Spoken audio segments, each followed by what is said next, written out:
prayerful reflection of this time, we're going to consider the story of the poor woman in the time of Jesus who suffered from an issue of blood.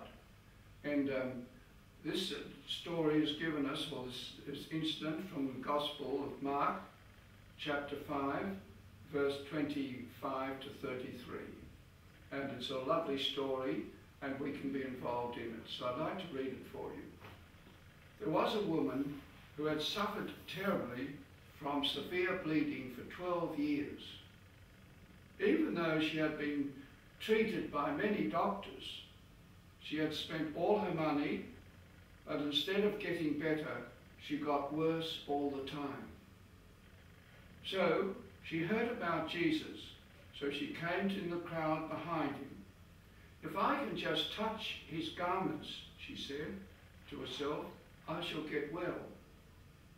She touched his cloak, and her bleeding stopped at once, and she had the feeling inside herself that she was cured of her trouble. At once, Jesus felt that power had gone out of him. So he turned around to the crowd and said, "Who touched my clothes?" His disciple answered, "You see that the people are crowding around you, so why do you ask who touched you?" But Jesus kept looking around to see who had done it. The woman realized what had happened to her, so she came trembling with fear and fell at his feet and told him the whole truth.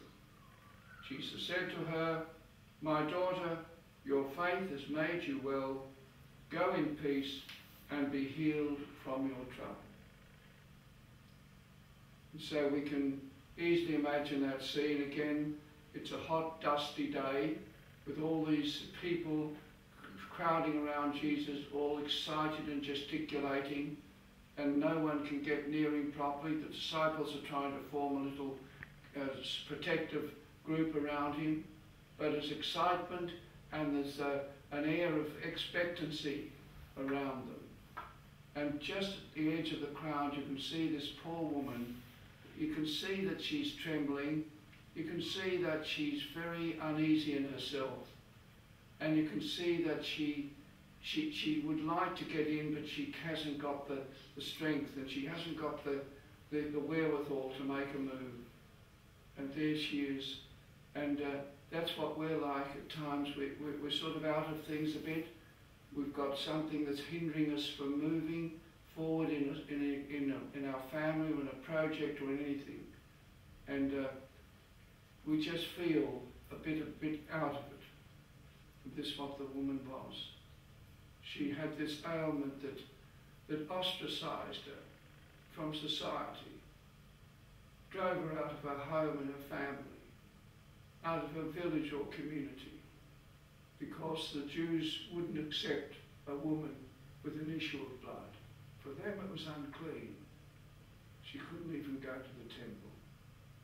And so here she is, alienated, frightened, and in many ways despairing.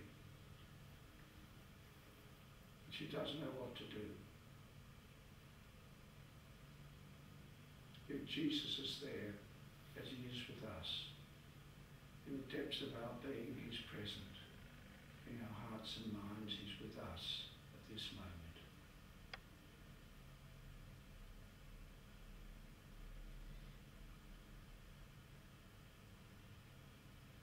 So that poor woman, though, says to herself, "If I can only just touch the edge of his garment, that's all I can do. That's the best I can do. Just touch the edge of his garment." That's what prayer's like for many of us. If only I can just get a minute to say a little prayer. If only you can just reach out and just touch the hem of God's love. So somehow, with great courage, she works away. You can see her weaving through the crowd, being pushed and shoved and being forced back, but she never gives up. She still keeps going, twisting and turning, and she gets just near enough to stretch out her poor, trembling hand and just touch the edge of that swirling garment of Jesus. Just the minutest touch of a second. And immediately she feels transformed. Immediately she feels a new woman. Immediately she is just rejuvenated. And she just can't believe it. The last thing she thought, but she gets what she wishes after that struggle. And that's what happens sometimes with us. We make the effort, we stretch out a hand in prayer, and we get that sort of strength of God, that strength of Jesus to carry us forward. And that's what's happening to us at this moment.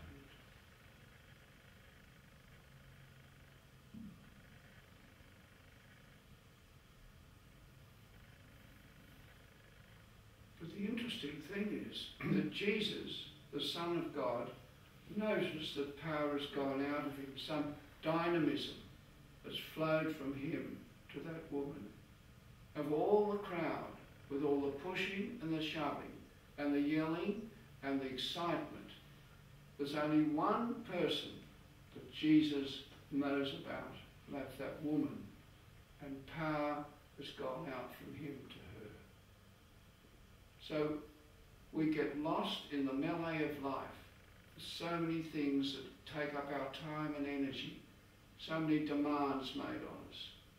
But the one thing that matters is there's a personal relationship between each of us and Jesus. And the flow of the dynamism comes from him to us. And he just strengthens us and uplifts us and keeps us on the path we should follow. And so it was with that woman. And then he calls her out. He says to this whole group of, just think of the confusion, if you've ever been in a big crowd of excited people. Who has touched me? And of course the disciples, being practical men, say, Lord, everyone's touching you, being pushed and shoved. What do you mean, who has touched you? What a funny question to ask. But the woman knows it's her.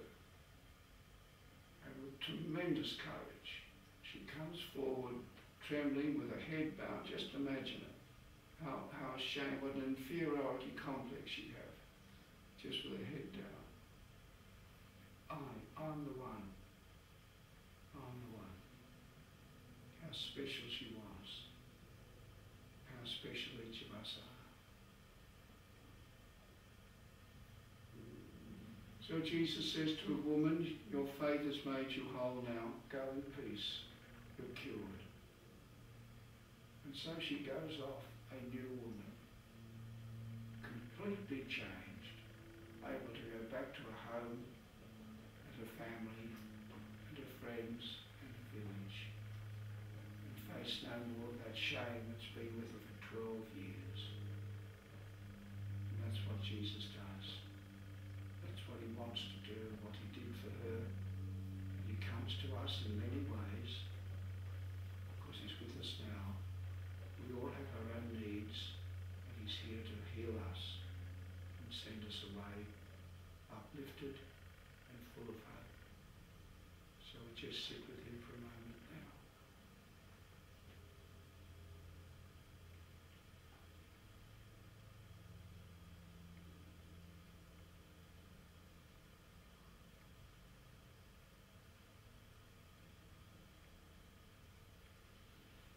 So now we move out from our time of prayer with the Lord's Prayer. Our Father, who art in heaven, hallowed be thy name. Thy kingdom come, thy will be done on earth as it is in heaven. Give us this day our daily bread, and forgive us our trespasses, as we forgive those who trespass against us. And lead us not into temptation, but deliver us from evil.